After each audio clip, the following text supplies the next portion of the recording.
জাতীয় প্রেস ক্লাবের সভাপতি ও নরসিংদী সংরক্ষিত আসনের সংসদ সদস্য ফরিদা ইয়াসমিনের নিজ এলাকায় নরসিংদীর রায়পুরা একটি স্কুলে নির্মিত শহীদ মিনারের উদ্বোধন করেছেন। শনিবার দুপুরে উপজেলার বড়চৌর এলাকায় বিভিএল উচ্চ বিদ্যালয় প্রাঙ্গণে নরসিংদী জেলা পরিষদের সহযোগিতায় নির্মিত শহীদ মিনারটি উদ্বোধন শেষে বাহাদুরপুরে একটি কবরস্থানে প্রাচীর নির্মাণ কাজের উদ্বোধনে যোগ দেন। এর আগে সকালে বিভিএল উচ্চ বিদ্যালয়ে মাঠে ভাষা আন্দোলন ও বঙ্গবন্ধু শীর্ষক আলোচনা সভা অনুষ্ঠিত হয়। সেখানে কটিয়াদী সরকারি কলেজের অধ্যক্ষ ও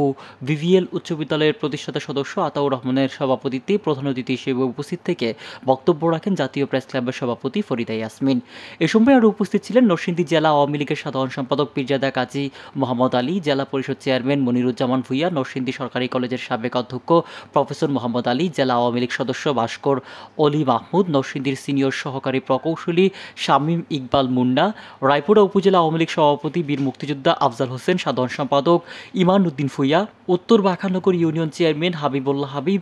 বিভিএল উচ্চ বিদ্যালয়ের প্রধান শিক্ষক দেলোয়ার হোসেন ভূঁইয়া সহ এলাকার গণ্যমান্য ব্যক্তিবর্গ এ সময় উপস্থিত ছিলেন।